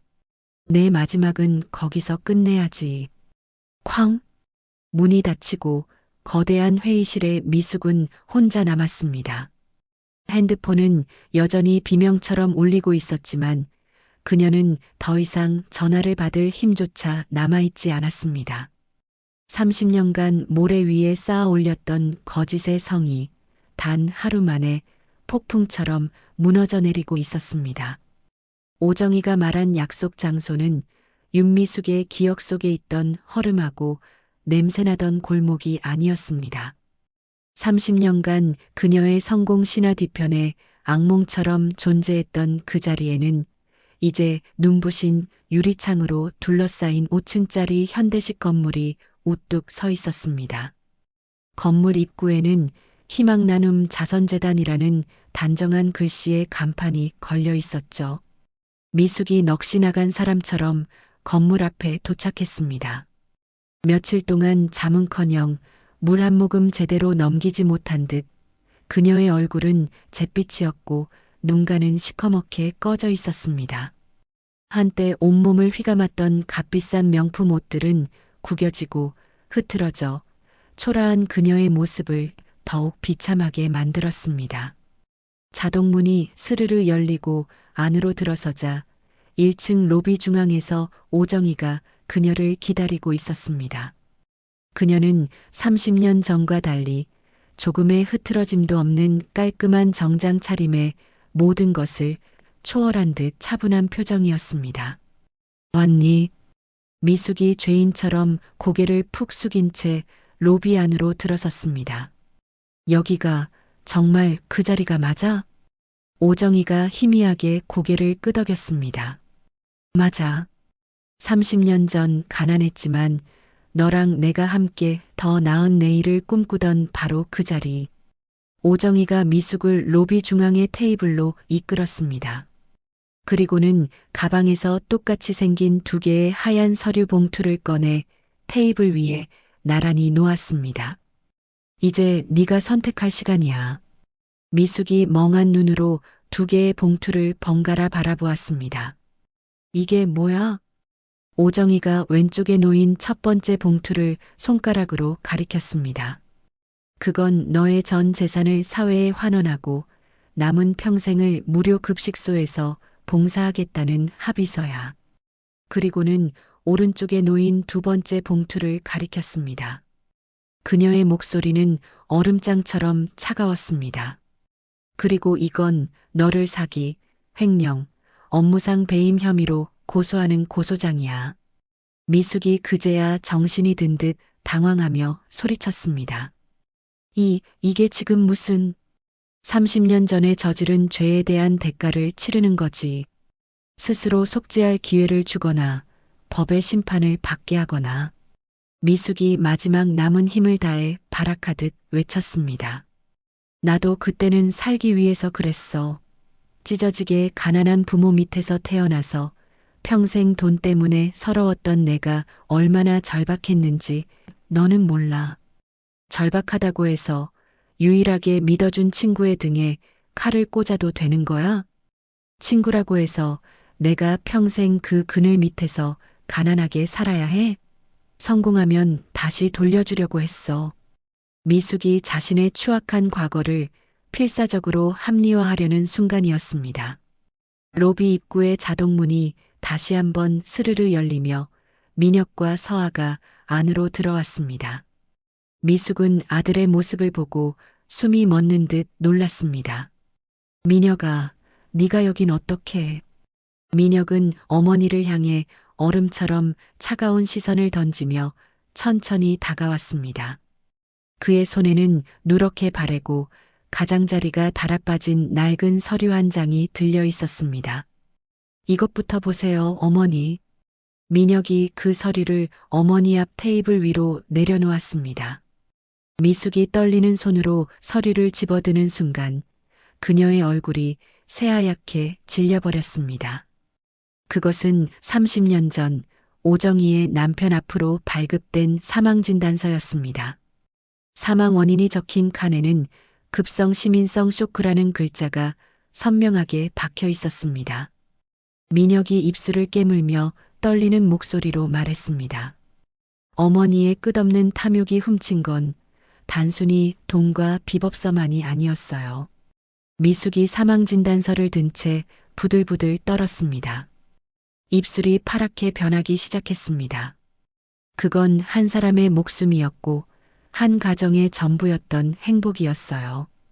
옆에 서 있던 서아가 그동안 억눌러왔던 슬픔을 담아 조용히 말했습니다. 제 아버지는 어머니가 유일하게 믿었던 친구에게 배신당했다는 그 충격을 이기지 못하고 돌아가셨어요. 툭!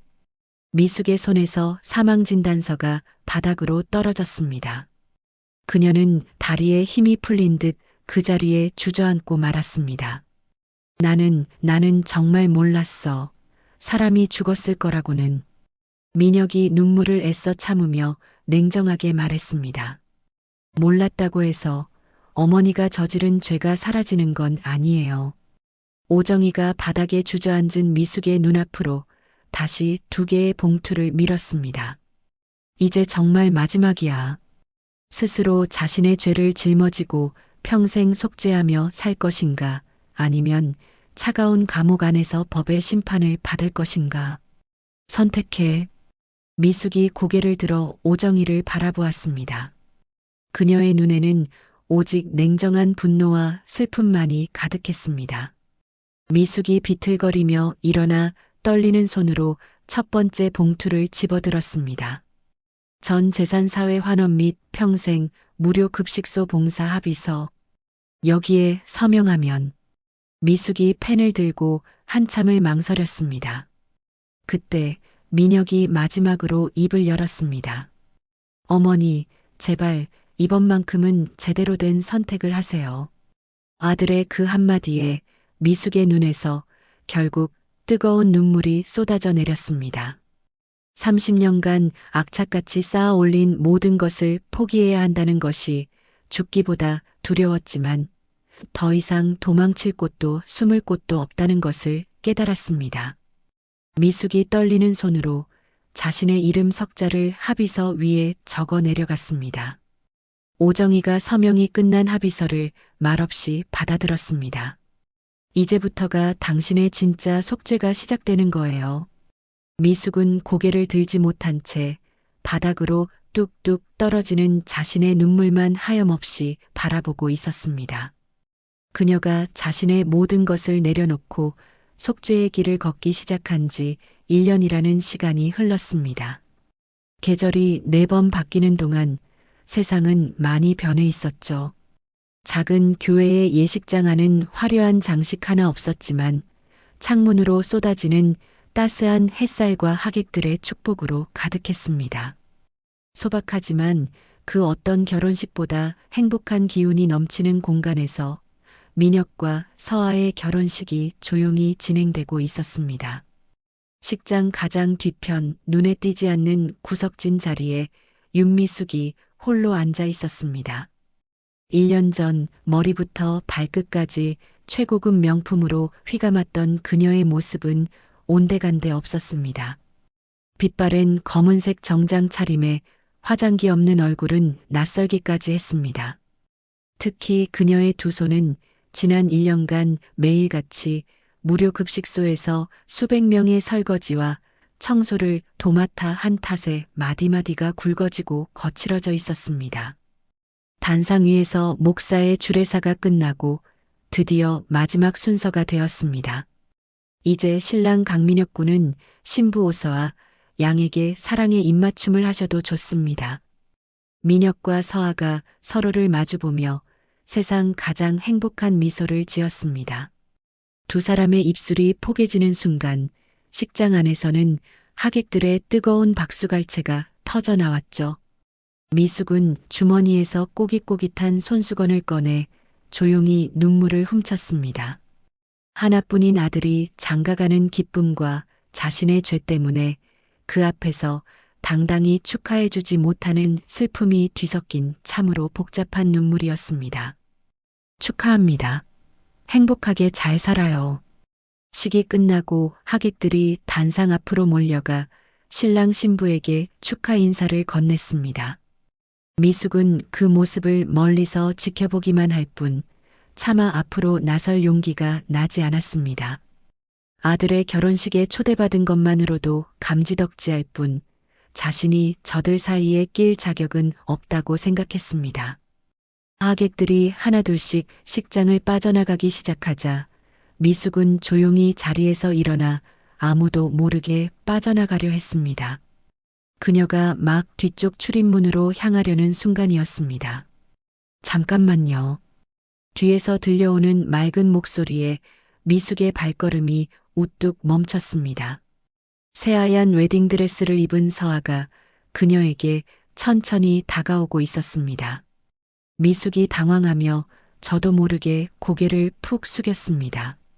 서아야, 정말 축하한다. 우리 민혁이 부디 잘 좀 부탁해. 서아는 대답 대신 말없이 다가와 미숙의 거칠어진 두 손을 자신의 부드러운 손으로 감싸 잡았습니다.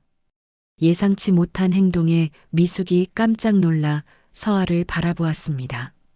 서아가 흔들림 없는 차분한 목소리로 말했습니다. 어머니를 용서한 것은 아닙니다.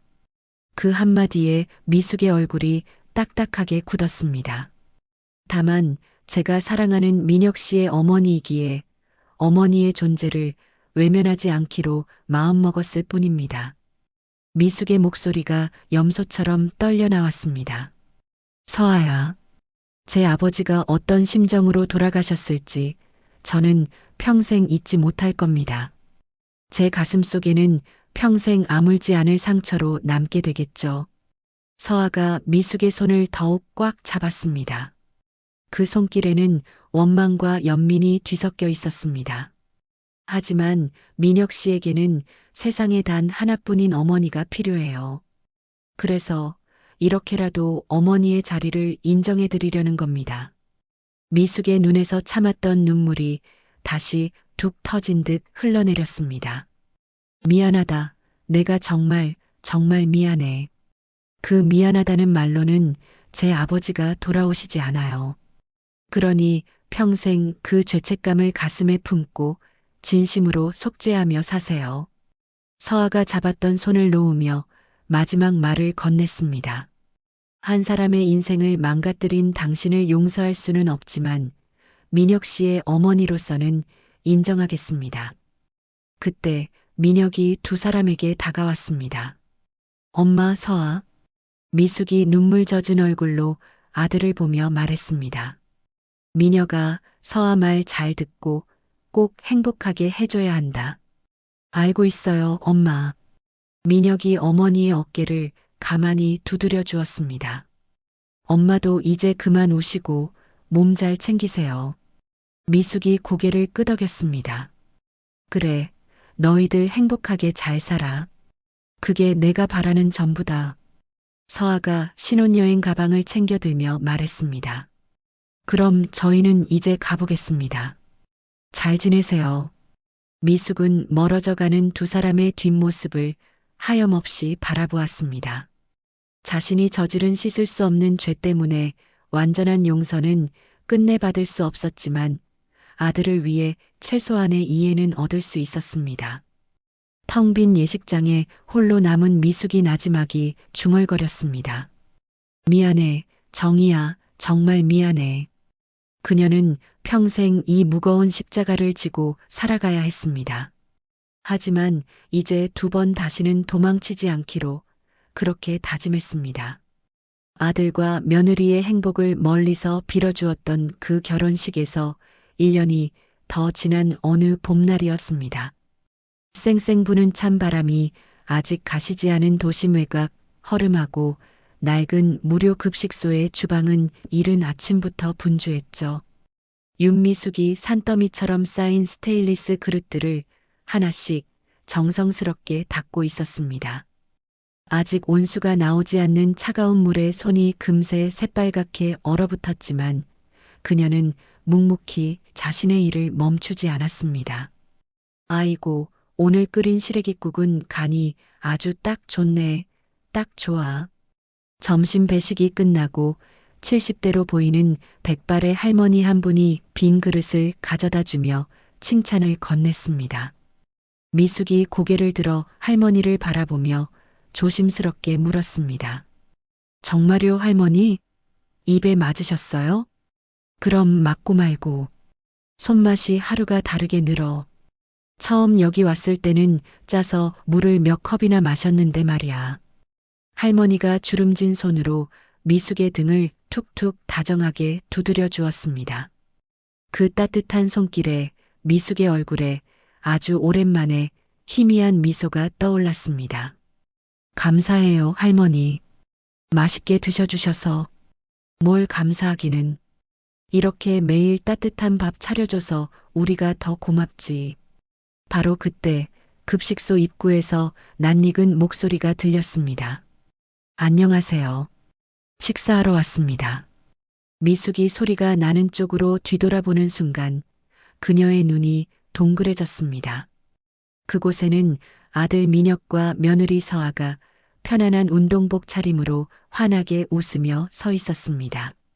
미숙이 당황하며 손에 묻은 물기를 앞치마에 닦으며 물었습니다. 너희들이 여길 어떻게 알고? 민혁이 성큼성큼 다가오며 대답했습니다. 어머니가 어디서 일하시는지 수소문해서 알아냈어요. 서아가 손에 들고 있던 새 앞치마 2개를 보여주며 말했습니다. 저희도 오늘 여기서 일손 좀 거들게요, 어머니. 아니야. 너희가 이런 험한 일을 뭘 어서 가. 미숙이 손사래를 치며 2사람을 말렸지만 민혁과 서아는 이미 익숙하게 앞치마를 허리에 둘러매고 있었습니다. 마침 주방을 둘러보던 급식소 자원봉사 담당자가 2사람을 보고 반갑게 다가왔습니다. 어머나, 오늘 이렇게 귀한 젊은 분들이 도와주러 오셨네요. 정말 고맙습니다. 민혁이 배식대 앞으로 가서 물었습니다. 저희가 뭘 하면 될까요? 총각은 힘이 좋아 보이니 저쪽에서 국을 좀 담아주시고 예쁜 따님은 밥을 맡아주세요. 점심시간이 되자 동네 어르신들이 하나둘씩 급식소 안으로 들어오기 시작했습니다. 어이구, 오늘은 훤칠한 총각이랑 예쁜 아가씨가 밥을 다 주네. 고생이 많으십니다. 덕분에 우리가 굶지 않고 살아요. 어르신들은 연신 고맙다는 인사를 하며 음식을 받아갔습니다. 3사람은 한동안 아무 말 없이 각자 맡은 일에만 집중했습니다. 처음에는 어색한 침묵이 흘렀지만 시간이 흐르면서 그 침묵은 점차 편안함으로 바뀌어 갔습니다. 민혁이 뜨거운 국을 떠주며 할머니 한 분에게 살갑게 말했습니다. 할머니, 국이 뜨거우니까 조심해서 드세요. 고마워요, 우리 아들. 서아도 고봉으로 담은 밥그릇을 건네며 환하게 웃었습니다. 어르신 모자라면 더 드릴 테니 많이 드세요. 이렇게 예쁜 딸이 퍼주니 밥맛이 더 꿀맛이겠어. 미숙은 산더미 같은 그릇을 닦으며 그런 2사람의 모습을 조용히 지켜보았습니다.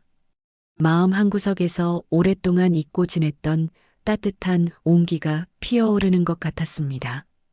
점심시간이 끝나고 설거지를 할 때 민혁이 말없이 어머니의 옆으로 다가와 고무장갑을 꼈습니다. 엄마, 혼자 하기엔 너무 많잖아요. 제가 할게요. 아니야, 괜찮아. 매일 하던 일인데. 그래도요. 많이 힘드시죠? 미숙이 아들의 물음에 처음으로 진심을 담아 고개를 저었습니다. 아니, 이상하게 이 일은 힘들지가 않아. 오히려 나한테는 이런 일이 더 맞는 것 같아. 옆에서 그릇을 헹구던 서아가 조용히 말했습니다. 정말 보람 있는 일이에요, 어머니. 미숙이 며느리의 얼굴을 제대로 쳐다보지 못한 채 조심스럽게 물었습니다. 너희 신혼집은 잘 꾸미고 지내니? 네. 작지만 저희 둘이 지내기에는 아주 아늑하고 좋아요. 세 사람은 그렇게 함께 설거지를 하며 서툴지만 조금씩 자연스럽게 대화를 나누었습니다. 과거의 깊은 상처가 완전히 아문 것은 아니었지만 예전처럼 서로를 밀어내는 날 선 거리감은 많이 줄어들었습니다. 모든 일이 끝나고 급식소를 나서며 민혁이 말했습니다. 엄마, 저희 다음 주말에도 여기 와도 될까요? 미숙이 깜짝 놀라 아들을 바라보았습니다. 정말 와줄 거니? 서아가 미소와 함께 고개를 끄덕였습니다. 네. 앞으로 정기적으로 와서 봉사하기로 둘이 약속했어요. 고맙다, 얘들아. 정말 고마워. 미숙의 눈시울이 뜨겁게 붉어졌습니다. 세 사람은 급식소 앞에서 짧은 인사를 나누고 각자의 길로 향했습니다.